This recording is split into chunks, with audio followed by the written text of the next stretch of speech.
Ex-Bethelite here. How did the Jehovah's Witness faith in the minds of its adherents become the one true faith? Well, you want to trace its lineage. When you look at the doctrines of the Jehovah's Witnesses, it is very difficult to find another religious group that was around during the time of the apostles, during the time of Christ. There is very difficult to make a connection with its doctrines and Orthodox Christianity as a whole. The doctrine of the 144,000, the doctrine of the paradise earth, the doctrine of Jesus being Michael the archangel, the doctrine of overlapping generations, or the generation of 1914 being the generation Jesus was talking about that would not pass away. Any of these teachings, and we could go on, in addition to the blood transfusion thing, any of these teachings, it's very difficult to find another group where you could say that this particular faith extends all the way back to Jesus Christ and the apostles. Because there was no group called Jehovah's Witnesses, so you would have to find a group with the same teachings. Find it, post it below. So factually, I don't mean trying to find concepts in the Bible and just assuming that there must have been a group back then teaching that. I mean factually find the group. If you can do so, post it below, but there's no group that can be traced. So then you go to the founders. So if it didn't originate with Jesus, it didn't originate with an apostle, where did it originate? Well, then you go to Charles Taze Russell and Rutherford. Charles Taze Russell, I believe, started what is called the Zion Watchtower. Watchtower is a name that they still use to this day. There are various teachings that were unique to Charles Taze Russell, and the concepts that he came up with, as far as not having a organizational hierarchy, that those organizational hierarchies are what causes corruption. To just have individual Bible students in separate homes breaking away from the creeds of quote-unquote Christendom and all of that. Well,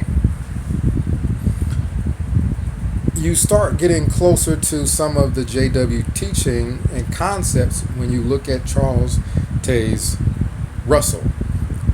And then also the Seventh-day Adventists, which I believe influenced Charles Taze Russell.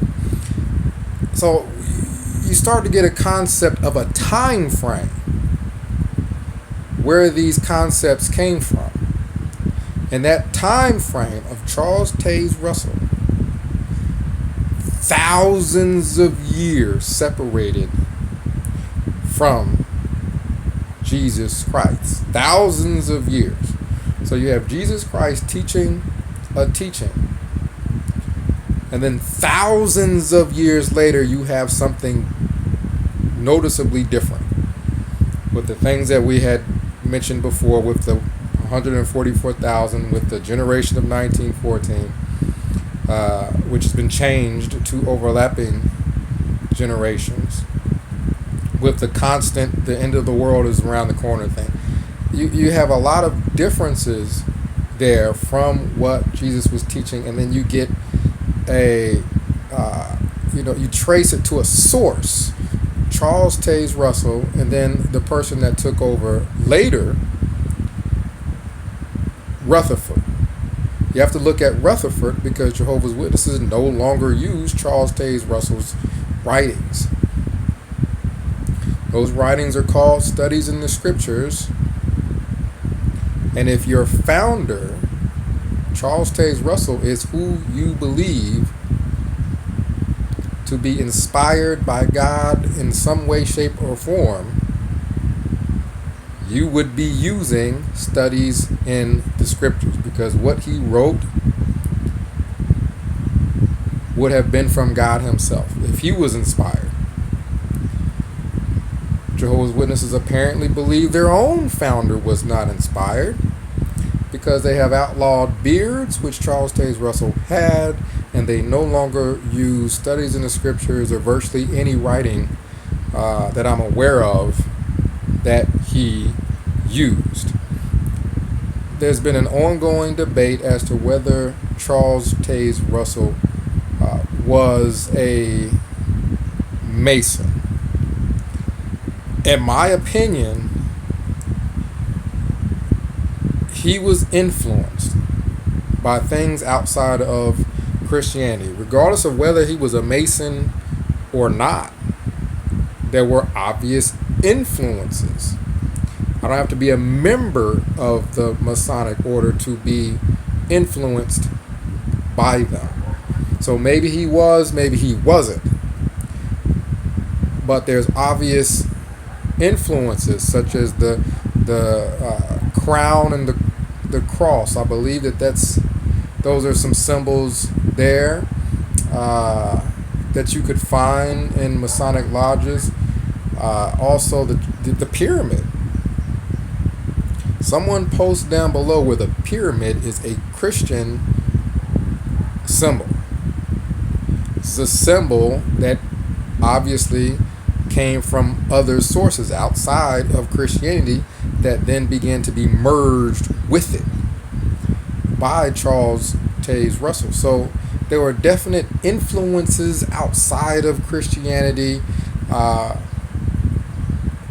There's the whole story of the person that actually translated their original version of the New World's translation, having something to do with a spirit medium. None of those things are good. None of those things are good. If you look at your founder, and his burial stone is a giant pyramid, something that you don't believe even is connected with Christianity, that's not good. When you look at his writings and having veered completely away from his writings, that's not good if that's your founder. Let's go to Rutherford. Rutherford took over after Charles Taze Russell. The means in which he did so is questionable, but Rutherford built Beth Serene. Beth Serene, I believe, is translated House of the Princes or something like that, is a home that was built for people who were going to be resurrected. King David, Solomon, all those people were going to be resurrected and would need a place to live. And apparently cars to drive, because he also bought Cadillacs. Beth Serene was a large home in San Diego that was purchased with the use of the funds that came from the organization, and Rutherford used it himself. There were no princes being resurrected. Rutherford drove the Cadillacs that he purchased with the religion's money himself. There were no princes driving it. So far, when you look at both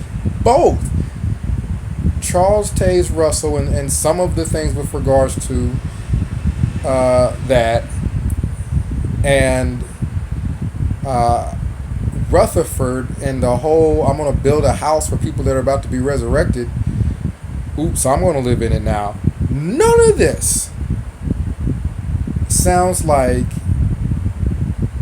it gives precedence for anyone to say the faith that these people influenced and founded is the one and true faith. You would have no reason to say that. When you look at the founders, you have no reason to say that. When you look at the teachings and try to just find someone else around that time frame or another group around that time frame that taught it, and then see a pattern all the way till today, you couldn't find that either. Now, the concept that it's in the Bible and they must have taught it back around Jesus' time is fallacious. And the reason why it's fallacious is because concepts in the Bible are taken by the organization and interpreted to have meanings outside of what it specifically says in the Bible. So if they were to take a Bible and just read it and take it as it is and try to match up its meanings with what has been believed by Christians as far back as we can trace, then you may have a point. But if I just take a book, the Bible, open it up, and just start interpreting it how I wish to interpret it, then you can't say that my personal interpretation represents what Jesus and the apostles and people after them taught.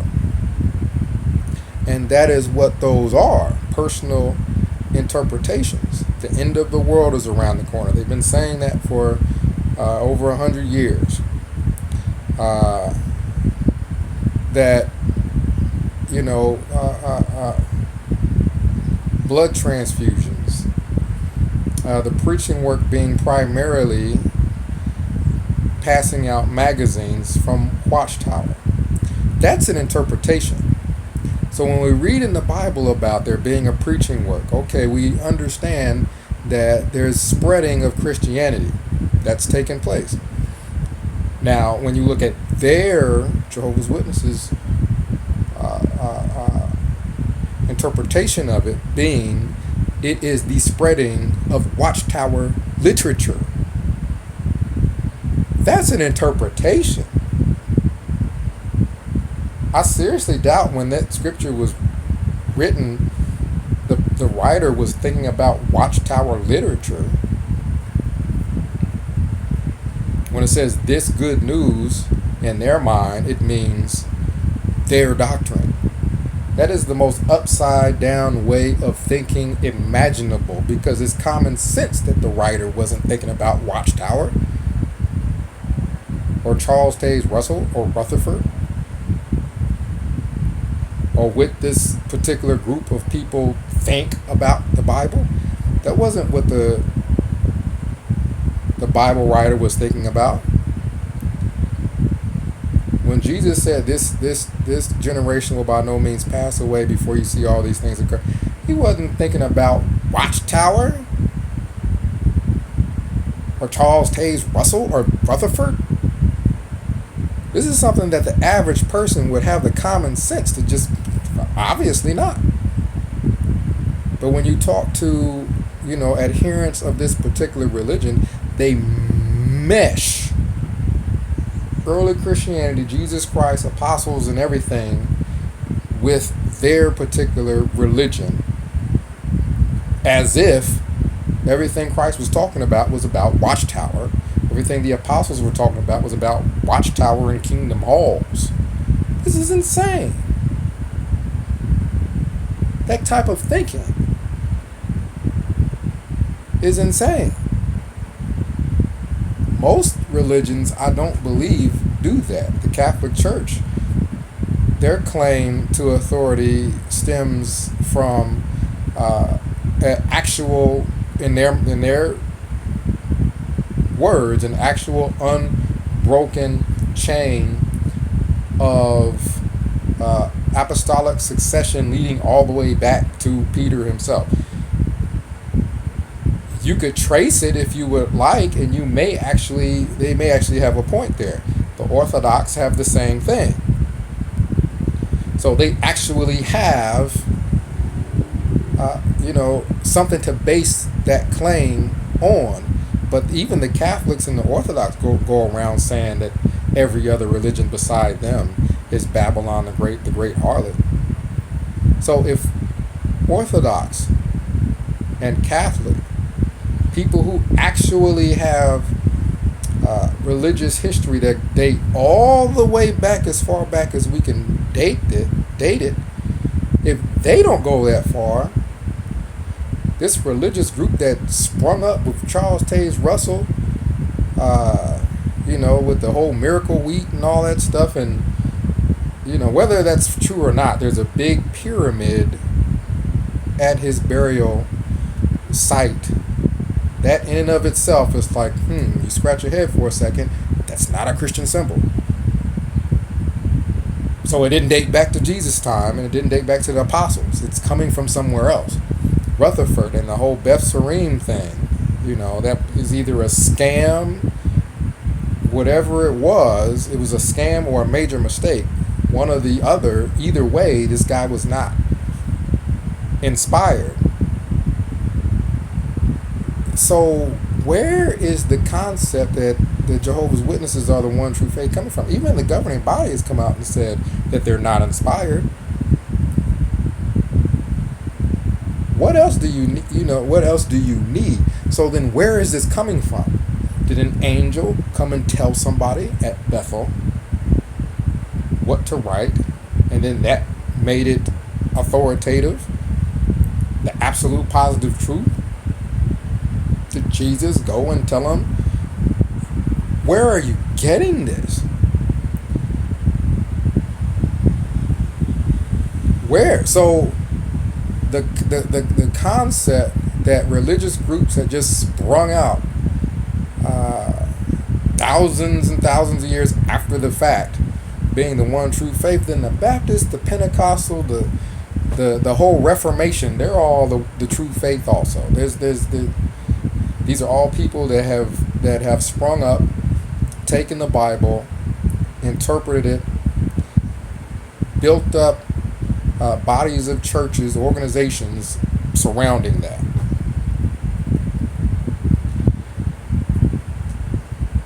So there really is no claim or connection that Jehovah's Witnesses have to early Christianity, because their teachings obviously came way after the fact. So that being said, when a person says they don't want to go to the Kingdom Hall, the body of Jehovah's Witnesses as a whole will shun that person and say something to the effect that they left God by leaving that denomination. It's just a denomination. But these people have taken things to such an extreme. That's why I call them extremists, because they have taken things and taken it to such an extreme that they think some religious group that sprung around the time of C.T. Russell and Rutherford is now all of a sudden the one true Christian faith and all this other stuff. To the point where if you decide, hey, I just don't want to be a part of that denomination, I'll join another that I like, the members say you have left God, you left Jehovah. You're doomed to destruction and all that stuff. It's just the lack of any common sense whatsoever. The organization's primary, in my opinion, their primary claim to authenticity is by bad mouthing other churches. So if they look at the Baptist church and say, oh, they do this and they do that and they're bad. The Catholic church, they take them and they say, oh, they do this and they do that and they're bad. And the Pope said this and the Pope said that, they're bad. Pentecostals, oh, they run around and they're bad. So if they take every church outside of them and pick out things that they find distasteful about those particular churches, then by process of elimination in their minds, that makes them the one true faith. You have a problem in that equation, and that is you do not allow the same scrutiny to be used on your organization, Jehovah's Witness organization. Otherwise, you would find just as much distasteful things in your organization as you would have in any other. You would have issues with molestation. You would have all kinds of issues with headquarters and letting Bethelites go, but the Bethelites not necessarily having anything to fall back on as far as monetary wise, and then the organization just not doing anything about it. Oh well, so what? You would have all kinds of issues, and they do have all kinds of issues. So an organization that points the finger at every other church outside of them and does not allow any kind of scrutiny pointed back at them, how do you come up with that being the one true religion? If they were really the truth, if that was what was something that was of value, then they would allow the same amount of scrutiny. They would say it like this: hey, the Catholic Church does this, that, and the third. That's why it's not representative of true Christianity.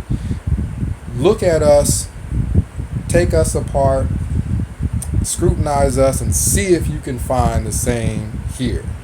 We want you to. That is not, I repeat, capital N, that is not what they want. They want to scrutinize every other religion. But then if someone points the finger at them, oh, they're apostates and they're this and they're that and they're mentally diseased, and oh, how dare someone point the finger at us when we've been pointing the finger at everyone else.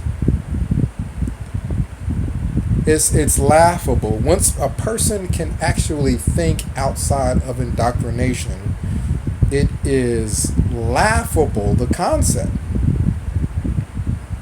And so everything else that they do becomes from this concept that this particular faith is the one true only religion, and that is why everything else that they're doing is done to such an extreme.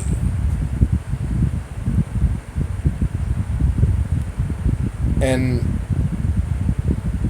all of it becomes false because the original claim is false and it's not even been close to proven true.